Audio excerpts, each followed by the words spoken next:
Hey everyone, I'm finally back with a follow-up video. Sorry it took so long. We had the holidays, Thanksgiving holidays in there, and the last week hasn't been where I felt my best. So I'm just now getting around, whiskers and all, to doing a follow-up video. Yeah, I figured I would go ahead and just give a quick rundown of how I ended up where I'm at as far as cancer goes. And then the next video, I'll give you a rundown on the status of our house that we were trying to build or order. But now it looks like we may have to go out and just buy a house somewhere. But I'll talk about that on my next video.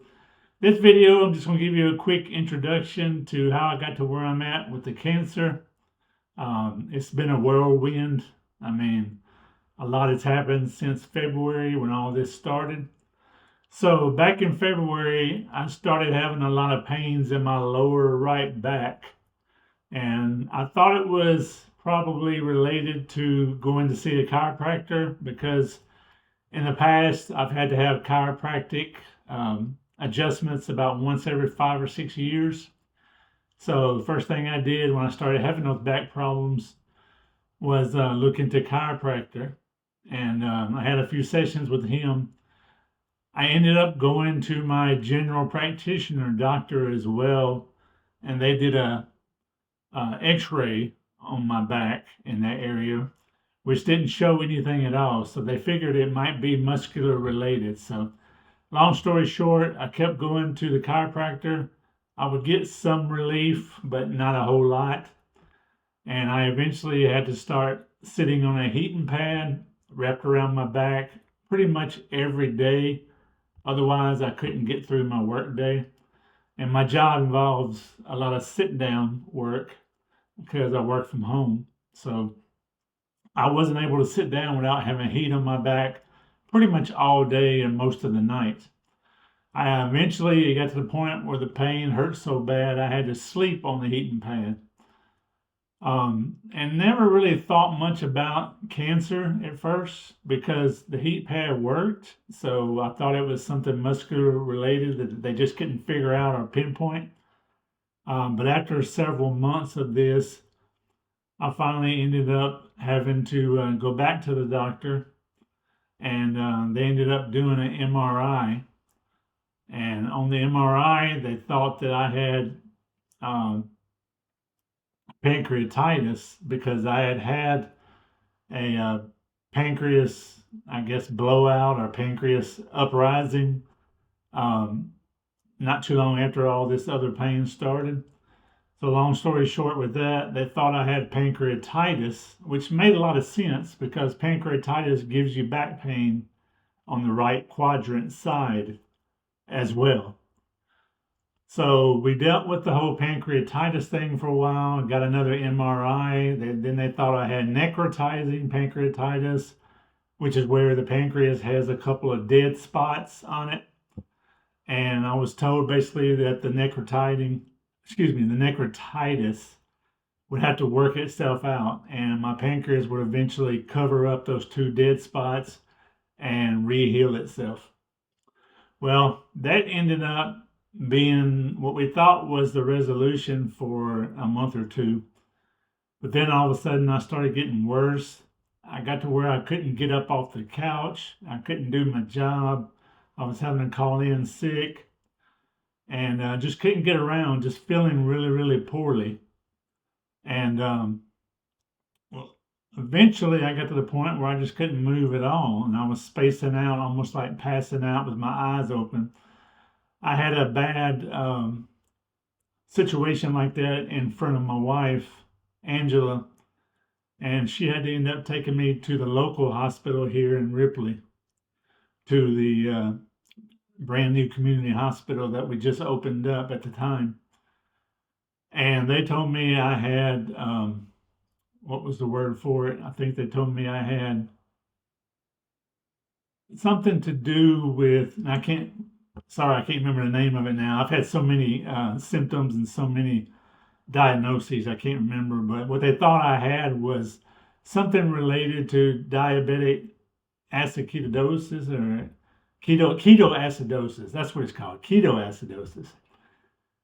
But it turned out, as we will find out later on, that the ketoacidosis was coming from my pancreas being sick and inflamed.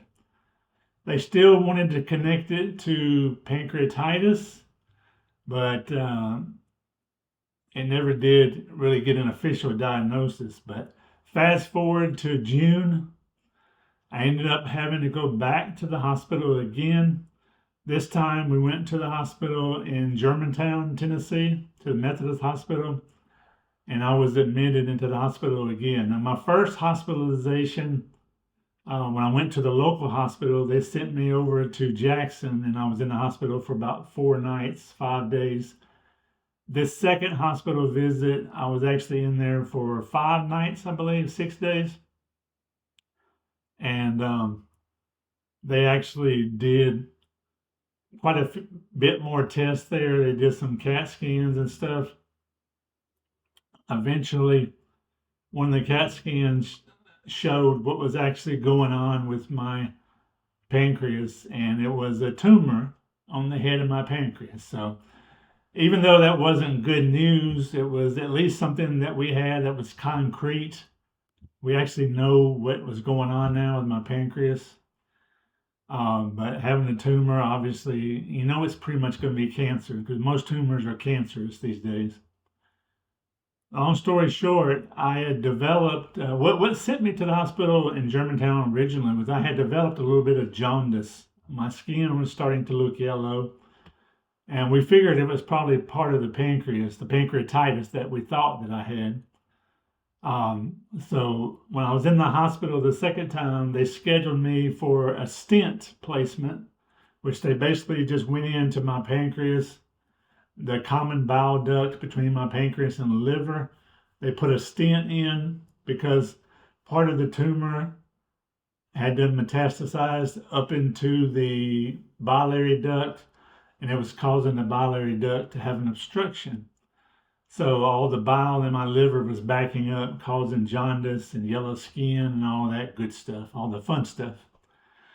So I had surgery to put in the stent, and while the doctor was in there, he took samples of tissue, and come to find out, when it was all said and done, the day that I got out of the hospital the second time, I was on my way home, and I got an alert on my phone on my patient portal, and I checked it, and it said that the biopsies that they took of my pancreas, my biliary duct, the first part of my small intestine, and my liver all had cancer cells present.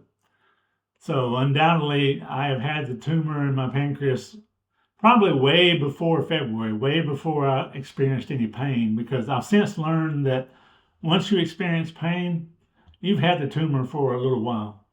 So I probably had this for a year or so. So it has metastasized 2 spots on my liver, first part of my small intestine, which is the duodenum, and then also in my biliary duct. So all the local areas around the pancreas head is where all the cancer is. So right on my head of my pancreas is a tumor, and then within a few centimeters each way of that tumor, there is metastasized cancer. So after I got out of the hospital that time and came home, of course, we were dealing with the bad news. I got the news on my patient portal before the doctor told me. So we were already doing research and trying to figure out, how did this happen? All the questions that you ask yourself. How did this happen? What could I have done for it not to happen? Now, when this first started back in February, I was 280 pounds. I had been all the way up to 360 pounds about 10 or 12 years ago. But over the years, I had pretty much brought it down to around 300 pounds or a little bit lower. Since February, I have lost 120 pounds, which is a lot of weight to lose. Normally, I would be happy and excited that I was able to lose all that weight, but I really couldn't stand to lose more than 100 pounds being at 280. And right now, instead of being 180, which is where my height weight chart says I should be, I'm actually a little bit under 160. So you can pretty much see where everything's starting to show bones and stuff like that. So it's right now what we're doing is we're trying to keep weight on me. I'm taking a medication called Creon before I eat because my pancreas no longer works. And I'm also taking diabetic medication, insulin, because my pancreas doesn't work for that either. You don't really think about your pancreas until you no longer have it working. The pancreas takes care of your blood sugar. It also takes care of your digestive enzymes. So I have to supplement medicine now for all of that to try to get any kind of nutrition out of my food that I eat. Now, I did go back to the hospital. I started chemo in, I think it was late July, early August. Like I said, all these dates run together now because there's been so much going on. But I started chemo back in the summer. I only made it through 2 infusions, and then I got a liver infection. They think the liver infection may have came from the surgery that I had prior to that. But I got a liver infection and got septic, which is pretty dangerous. You can die from getting sepsis. Ended up having to go back into Germantown Hospital for, I think it was 9 days, 8 nights, 9 days. And the whole time I was there, they were doing pretty much nothing but trying to clear the infection out of my body. Once I got to a point where I could leave there, I came home with an IV bag, treatments that I had to do for almost 6 weeks straight to get rid of all that infection out of my body and all the sepsis out of my body. So during that 6-week period, I wasn't able to do any kind of chemotherapy at all, which was good in one regard because I could eat more stuff. I was actually hungry, but it was bad in another regard that during those 6 weeks, my tumor actually grew a couple of millimeters. Once I was able to get back on my chemo about 4 or 5 weeks ago, I've done 4 infusions since then, and I had a scan, and the tumor did shrink by 4 millimeters, which is good news for that. And then I just had my 5th infusion this past week. So that's where I'm at right now. You're pretty much caught up. I know that was a lot of information for me to go through, but I wanted to try to give everybody an idea of what I had to go through to get a proper diagnosis, all the hospitalizations, all the scans. And it is kind of disconcerting that we didn't figure out this was cancer back in February when I first had the pains. Maybe we would have caught it a little bit earlier. The way my tumor is now, it's wrapped around some of the major blood vessels, so they can't actually do any surgery and remove the tumor.